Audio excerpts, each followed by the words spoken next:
Hello दोस्तों, मैं संजीत कुमार और आप देख रहे हैं यूनिक एजुकेटर चैनल। आज हम लोग क्लास 12 के जीव विज्ञान के पैटर्निंग विषय में जानेंगे कि क्लास 12 में हम लोगों को कितने अध्याय पढ़ना है और कौन कौन से हमारे चैप्टर महत्वपूर्ण होते हैं, इनके विषय में जानेंगे हम लोग मुख्य रूप से। तो इनके अध्यायों को बताने के पहले मैं आपको जीव विज्ञान के बारे में बता देता हूं कि जीव विज्ञान क्या होता है। देखिए,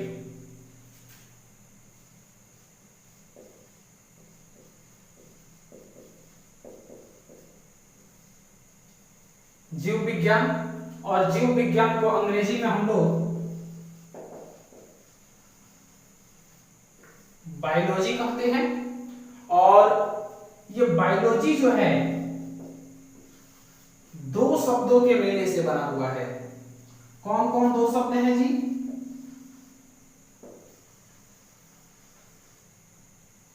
बायोस तथा दूसरा है लॉगोस।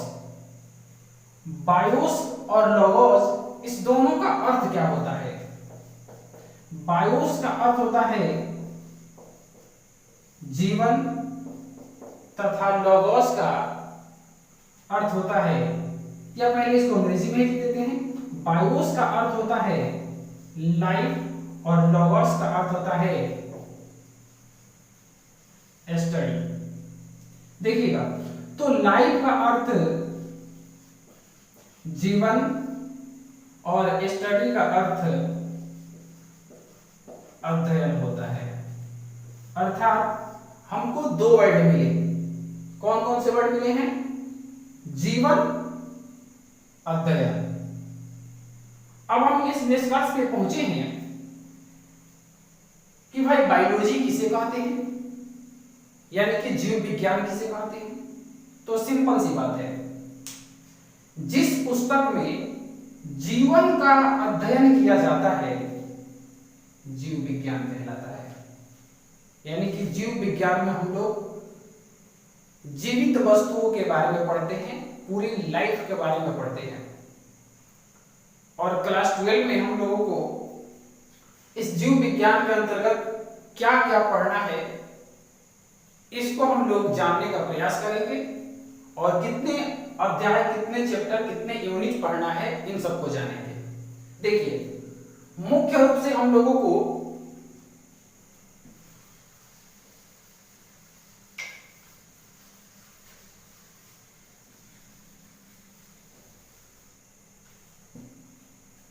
के बायोलॉजी के अंतर्गत 16 चैप्टर यानी कि 16 चैप्टर को पढ़ना है।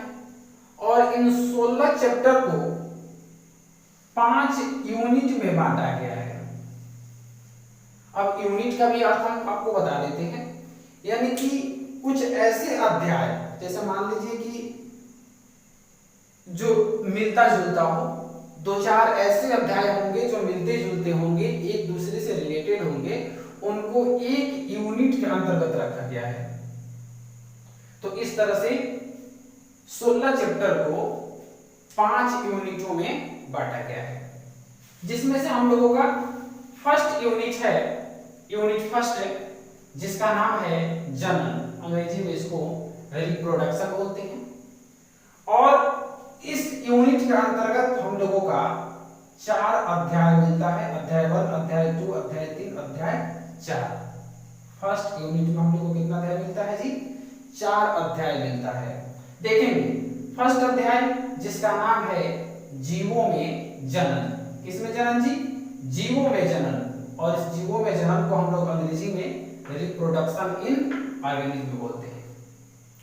तो इसमें हम लोग कोई भी जीव का जन्म कैसे होता है, क्यों होता है, इन सब के विषय में जानने का हम लोग प्रयास करेंगे, जानेंगे। दूसरा अध्याय है हम लोगों का पुष्पीय पादपों में लैंगिक जनन। यानी कि वैसे पौधे जिन पर फूल बनते हैं और फूल बनने के साथ साथ वह लैंगिक प्रजनन करते हैं। लैंगिक प्रजनन का अर्थ होता है जिसमें नर और मादा दोनों की, यानी कि दो विपरीत प्रकृति के लिंगों की जरूरत होती है। इसमें हम लोग पेड़ पौधों के प्रजनन के बारे में, वो भी लैंगिक प्रजनन के विषय में पढ़ेंगे।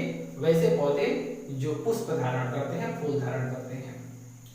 तीसरा अध्याय है हम लोगों का मानव जनन, ह्यूमन रिप्रोडक्शन, यानी कि मनुष्य जीव उत्पन्न कैसे करता है, क्यों करता है, इन सब का हम लोग इसमें अध्ययन करेंगे।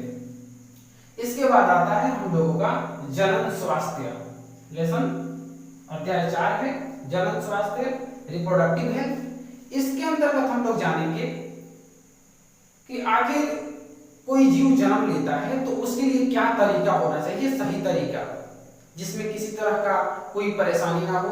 बच्चा अगर जन्म ले तो वह किसी तरह का बीमार ना हो और बढ़िया स्वस्थ पैदा हो। उसमें जच्चा बच्चा यानी कि कहने का अर्थ है कि माता को कोई परेशानी ना हो। तो इन सब की बीमारी के बारे में भी उसमें कंट्रोल को हम लोग देखेंगे। इसके बाद हम लोगों का यूनिट 2, यूनिट 1 में 4 लेसन था, यूनिट 2 की बात करते हैं हम लोग। यूनिट 2 जिसका नाम है अनुवांशिक तथा जैव विकास, अंग्रेजी में इसको हम लोग जेनेटिक्स एंड एवोल्यूशन बोलते हैं। तो इसमें हम लोग देखेंगे कि आखिर वास्तव में इसमें क्या क्या प्रमुख बातें जानने को मिलेगा हम लोग को। तो इसमें हम लोग को अनुवांशिक में, जैसे कि हमारी पीढ़ी दर पीढ़ी हमारे पिछले वंशज के लोग कैसे थे, उनका प्रभाव इस नए दौर के जीवों में कैसा है, इन सब चीजों को जानेंगे।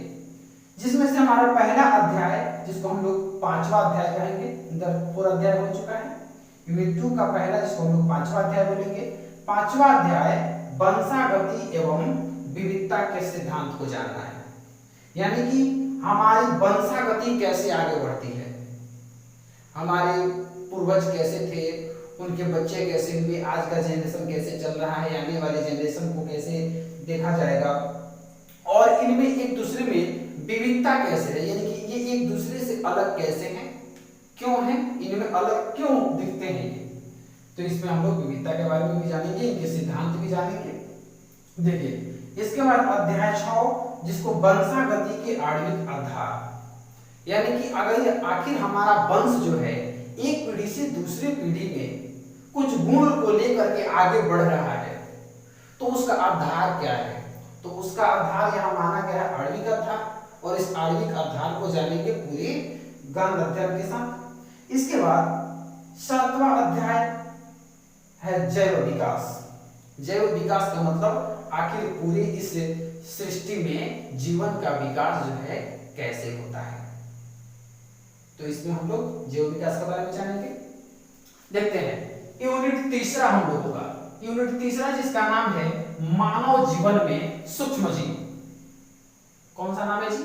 मानव जीवन में सूक्ष्म जीव, यानी कि माइक्रोऑर्गेनिज्म इन ह्यूमन लाइफ।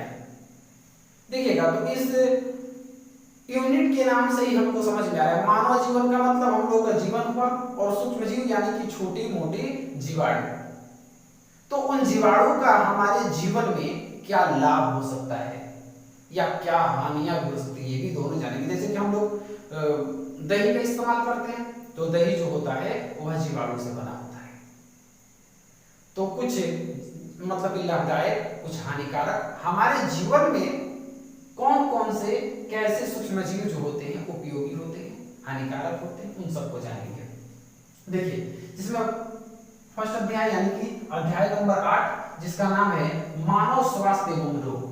सबसे पहले इसमें हम लोग जानेंगे 2 चीज, मानव का स्वास्थ्य कैसा होना चाहिए और किस तरह से बचा के रखना चाहिए, और उनको कौन कौन से रोग हो सकता है, उस रोग के लिए क्या बचाव हो सकता है, और उस बचाव के साथ साथ वह रोग कैसे होता है, किसके द्वारा होता है, इन सब की जानकारी हम लोगों को इसमें प्राप्त होगी। साथ साथ में इसका निवारण भी, इसका हमको दवा भी इसमें पढ़ने को मिलेगा। इसके बाद से अध्याय 9 में खाद्य उत्पादन में वृद्धि की कार्यविधि। खाद्य उत्पादन, हमारे खाद्य उत्पादन जैसे कि अगर हम लोग कृषि करते हैं, खाने वाले जो कुछ भी पदार्थ है उनका उत्पादन कैसे होता है, कंपनी से उत्पादन हो या खेतों से उत्पादन हो, उन चीजों का उत्पादन अच्छे ढंग से कैसे होता है, उनके सिद्धांतों को जानेंगे, उनके कार्य को जानेंगे, उनके नीति को जानेंगे। देखिए इसके बाद है अध्याय 10। इसमें है मानव कल्याण में सूक्ष्मजीव, यानी कि हमारे जीवन में हमारे लाभकारी, हमको क्या प्रमुख लाभ पहुंचाते हैं, उसमें सूक्ष्मजीव की भूमिका को जानेंगे।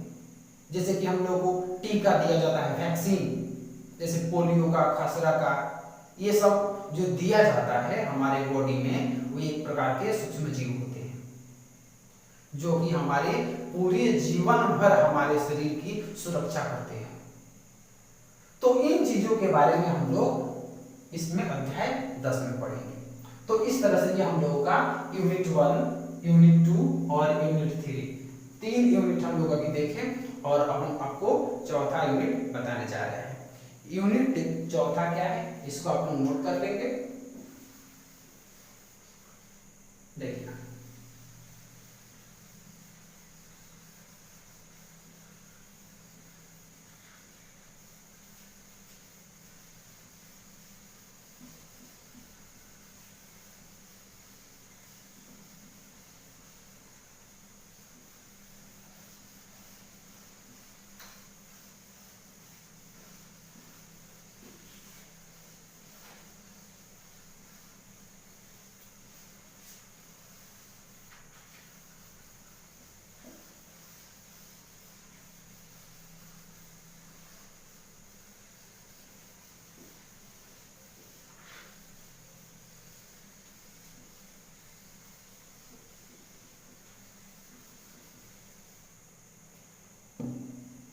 देखिए, तो हम लोग का चौथा यूनिट जो है उसका नाम है जैव प्रौद्योगिकी।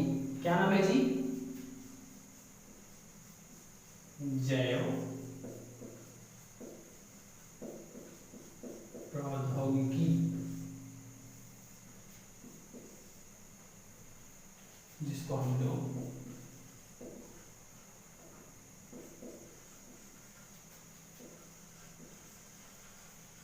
बायोटेक्नोलॉजी कह सकते हैं।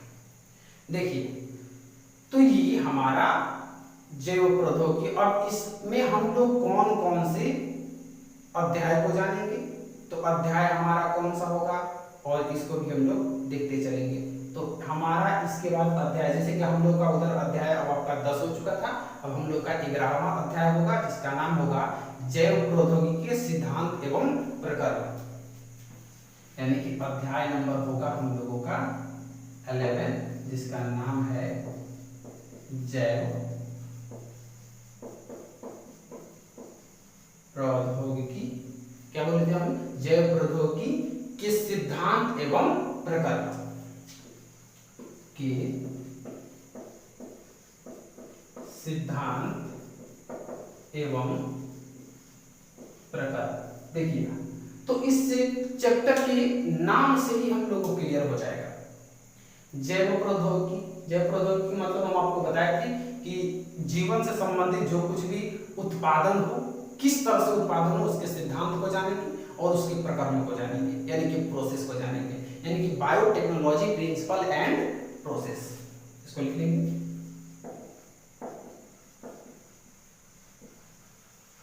Biotechnology principle and process. तो इसलिए हमारा अध्याय 11 हो गया। अब देखते हैं अध्याय 12 के विषय में कि 12वां अध्याय हम लोगों का क्या है। देखिए, तो 12वां अध्याय हम लोग का जैव प्रौद्योगिकी एवं इसके उपयोग। इसमें हम लोग क्या उपयोग करेंगे, इसका हम कैसे उपयोग करेंगे, जैव प्रौद्योगिकी एवं उपयोग। जैव प्रौद्योगिकी एवं इसका उपयोग। देखिए, यानी कि biotechnology and its uses, यानी कि हम बायोटेक्नोलॉजी का उपयोग कैसे करेंगे और यह हमारे जीवन में क्या फायदा पहुंचा सकता है, इन सबसे संबंधित हम लोग इस अध्याय में जानने का प्रयास करेंगे। तो इस यूनिट में, यानी कि यूनिट हम लोगों का ये कौन सा यूनिट था जी? यूनिट हम लोगों का चौथा था, और इस चौथा यूनिट में हम लोग मात्र 2 ही चैप्टर पढ़ेंगे, जैव प्रौद्योगिकी सिद्धांत एवं प्रकरण, और नेक्स्ट पढ़ेंगे जैव प्रौद्योगिकी एवं इसका उपयोग। अब हम लोग जान लेते हैं 5वें यूनिट के बारे में कि 5वां यूनिट में हम लोग को क्या क्या पढ़ना है। तो 5वां यूनिट का नाम है हम लोग का पारिस्थितिकी एवं पर्यावरण।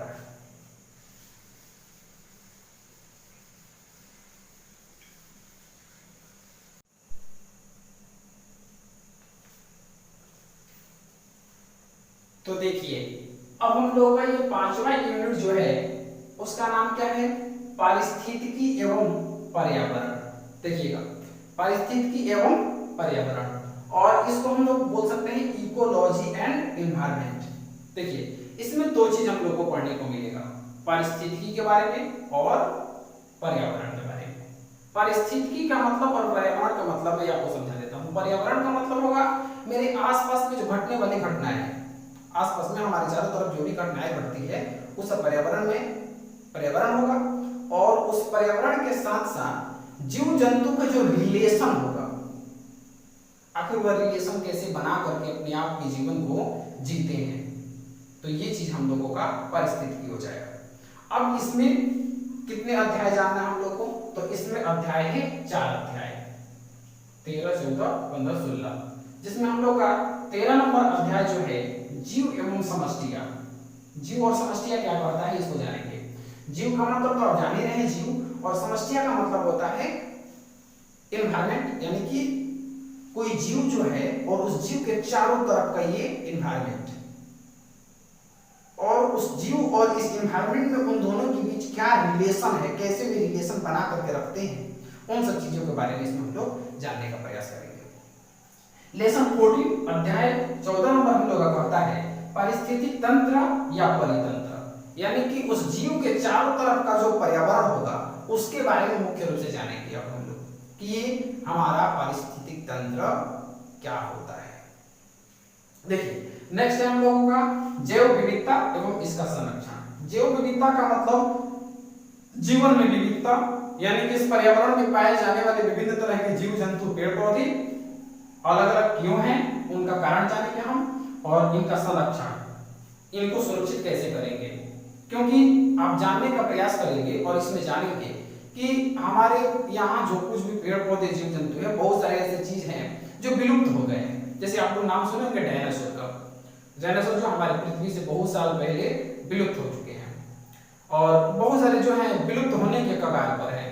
जैसे कि बाघ हमारे यहाँ बहुत कम हो गए हैं, मोर पक्षी कम हो गए हैं, डाल्फिन मछली कम हो गई है, तो ये चीज विलुप्त हो रहे हैं बहुत जल्दी जल्दी।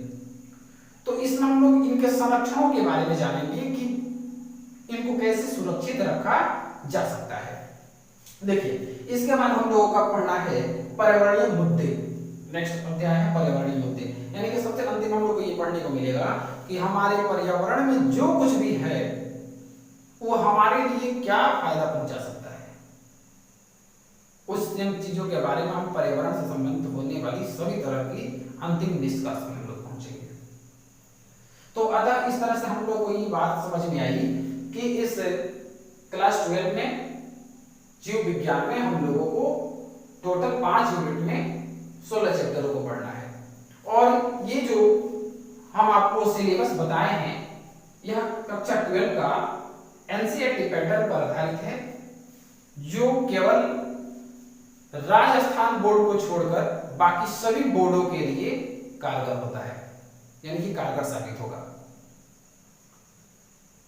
क्योंकि एनसीईआरटी पैटर्न पूरे भारत भर में चलता है। तो इस तरह से ये सबके लिए है, केवल राजस्थान बोर्ड को छोड़कर, क्योंकि राजस्थान बोर्ड जो है एनसीईआरटी पैटर्न पर ही आधारित होता है, परंतु वहां पे 16 की जगह पे 40 चैप्टर होते हैं। इसलिए मैं नहीं कहूंगा कि राजस्थान बोर्ड के लिए ये सही है, अभी तो ये मिलता जुलता उससे जरूर है। तो इस तरह से हम लोग बायोलॉजी से संबंधित जो कुछ भी चैप्टर था हम लोग जान लिए, और अब हम लोग इसके सभी चैप्टरों के धीरे धीरे सभी थ्योरियों को, सभी अध्ययनों को जानने का प्रयास करेंगे, पढ़ेंगे। अतः आप मेरे चैनल पर निरंतर बने रहें, और अगर अभी अब तक मेरे चैनल को सब्सक्राइब नहीं किए तो सब्सक्राइब कर लें, नोटिफिकेशन बेल आइकन को दबा लें, जिससे कि आपको हमेशा वीडियो मिलता रहे और आप अपने जीवन में, अपने क्लास में बायोलॉजी सीख सकें। तो इससे संबंधित अगर और भी कोई तरह का अगर आपको कोई समस्या है तो आप कमेंट कर सकते हैं। धन्यवाद।